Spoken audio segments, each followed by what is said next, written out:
What's up, MMA fans, and welcome to JM Octagon, where we talk about everything mixed martial arts. Now today we are going to talk about Michael Venom Page versus Storley. What really happened in this fight, and was Venom Page robbed out of his victory? We are going to see that step by step. And I would also like you to give me your final thoughts after watching this, just to know how you gauge the fight. Was it going the Storley way, or was it going the Venom Page way? First of all, Michael Venom Page is one of the most difficult guys to prepare for, due to his karate stance that normally gives everybody a problem. Look at people who have fought karate fighters, Lyoto Machida, Stephen Thompson, UFC. Like, these guys are a problem because of their stance. That side stance always gives people a problem. And Venom Page is one of the best guys to give an example of people who are actually using the reach advantage as well as their skills in karate to become, the most difficult people to deal with in any cage. Well, did he really win this fight, though? That is the big question of the day. That is the big question of the night. What really happened in this fight? So we had all fights start standing, which is a blessing to Venom Page. But as the fight progresses, that is where the difference is. And one thing that we know that Venom Page doesn't really have that good of a grappling skill or even takedown defense, and that is where his problem is.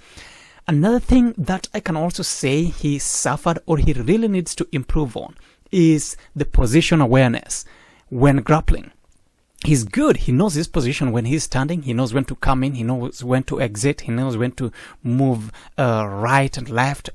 Standing, no problem, but his ground awareness is virtually non-existent. So one of the things that he really needs to work on is his grappling, even the ability to defend takedowns. And you don't need to do much to defend a takedown. I mean, let me take that back. You need to know what to do to defend a takedown. Like I always say, a textbook problem needs a textbook answer. Storley came with a textbook American grappling. The only way that Venom Page was going to defend this was to apply a grappling textbook solution to that problem. That was it. Now, just by not even saying much, of course, all the striking, we standing up, we give it to Venom Page. He won those easily, but when it got into grappling, that is where he was experiencing some difficulties, and this is how it started.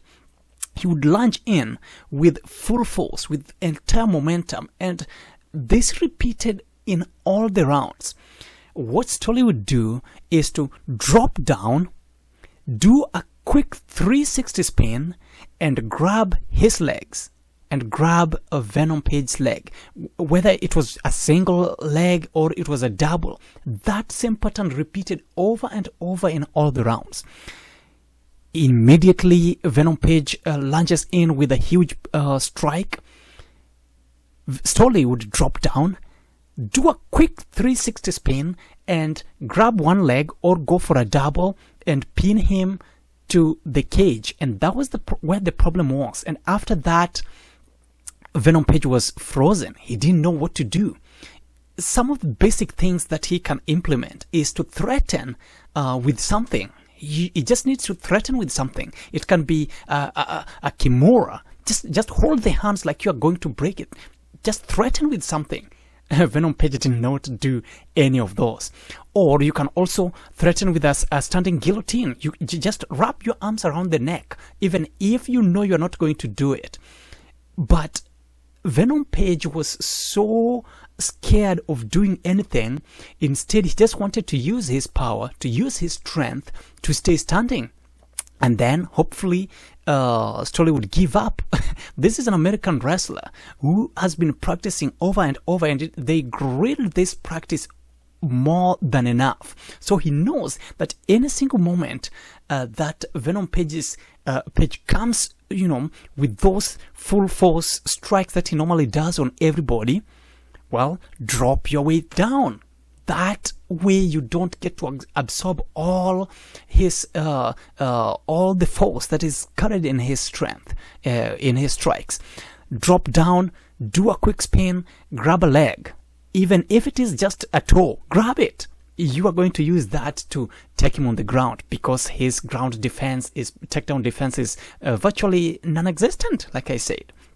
So that is exactly what he kept on over and over throughout the rounds.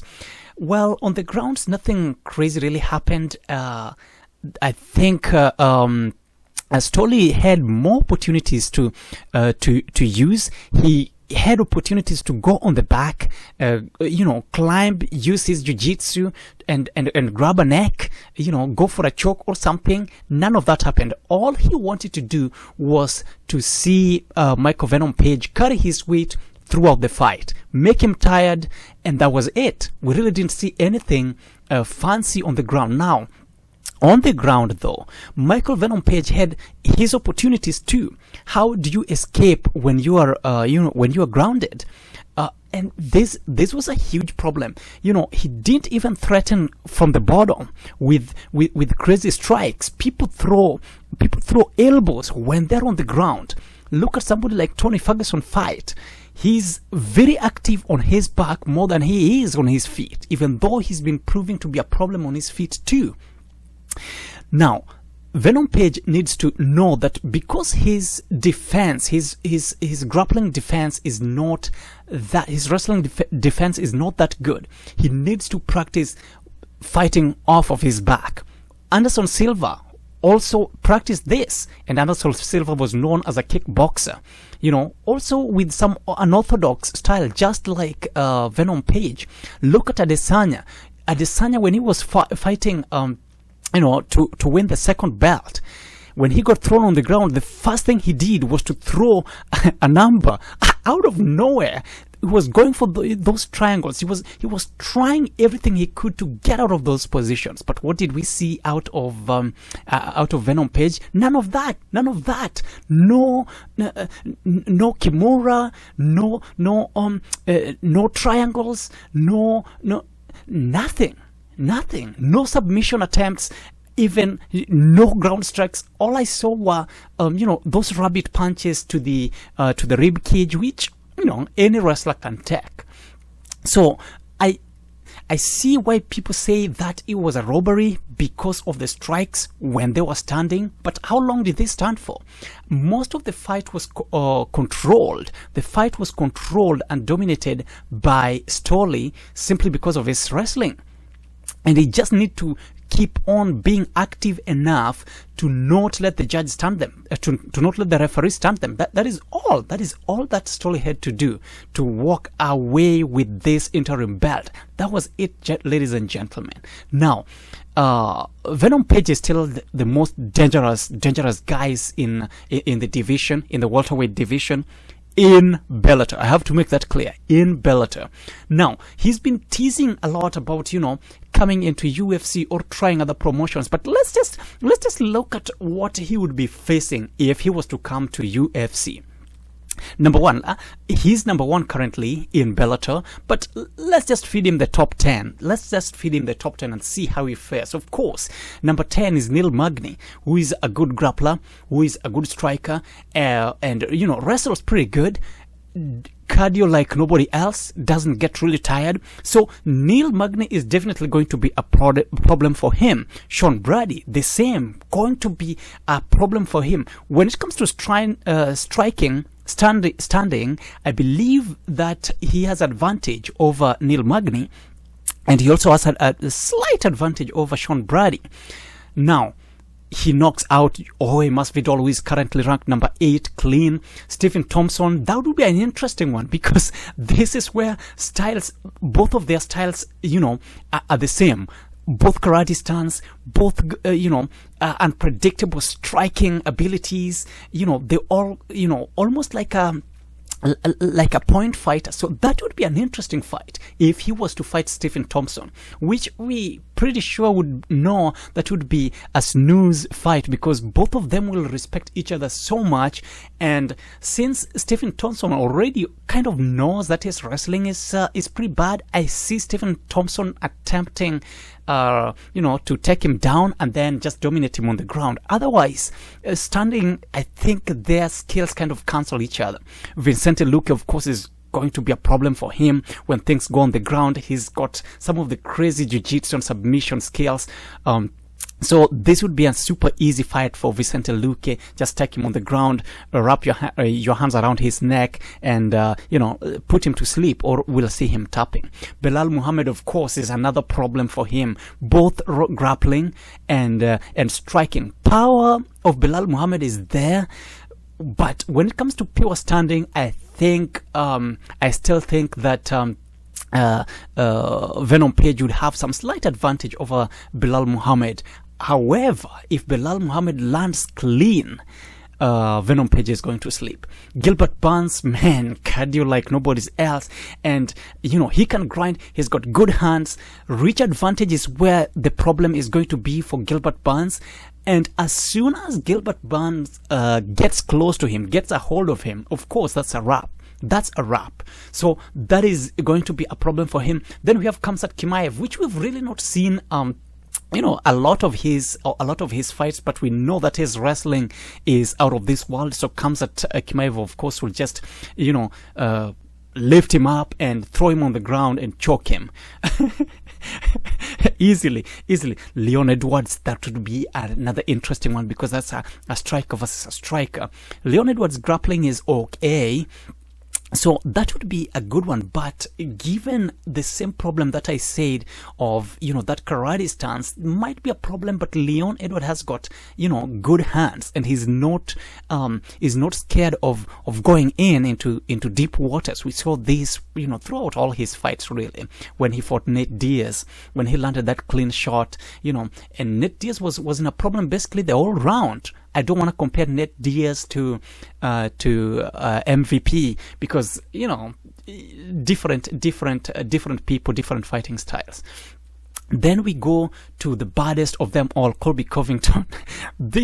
Colby Covington would wrestle him non-stop, all 5 rounds, and even if you were to put 10 rounds in this, Colby Covington would still have enough cardio to wrestle him and punish him. Colby Covington would probably not submit him, but to give him a thorough workout, because that is what, just to punish him and make him pay for crossing over into UFC.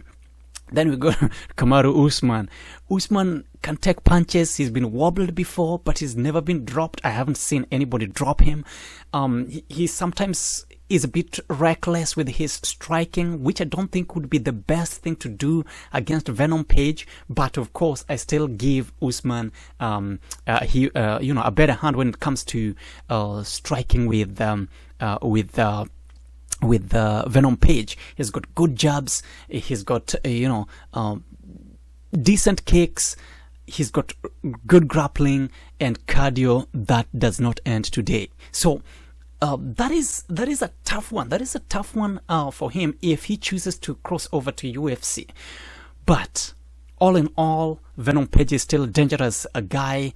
The fight really wasn't that impressive. Both guys wasted a lot of opportunities. Storley had good opportunities to jump on guillotines, but he never took advantage of those, and that's disturbing. That is disturbing for fighters of their caliber. If these are the number 1, the number 2s, the number 3s, the number 4 ranked contenders in the entire world, then there's a problem. They need to really work on, more on their grappling. Jiu-jitsu, put on some, alongside striking and grappling and wrestling, man, gives you a better way. And imagine if MVP was a grappler. Imagine if MVP had crazy black belt jiu-jitsu, submitting people. He would be destroying. He would be killing it. But somebody once said that Bellator kind of babied him for so long. They made him, fight people who John Jones would consider cunts. You can't beat cunts and expect to beat me. Those are words of John Jones. So, Bellator kind of babied him and fed him, these easy fights. And now that he's on top of the echelon, he can't really stand and strike and trade and grapple and wrestle with these guys. And that's a problem. That's a problem. So, MVP, don't lose hope. You're still the best out there. Your striking is insane. You can take anybody out with strikes. Just work on your grappling. Just do a little bit of jiu-jitsu. Do a little bit of, takedown defense. And you are going to be one of the finest, the best, MMA fighters to ever entertain the entire world. Ladies and gentlemen, if you like this breakdown, please make sure that you give it a thumbs up, subscribe, and leave your comment below, and I'll make sure that I read them in my next video. Without a doubt, have yourself a wonderful time.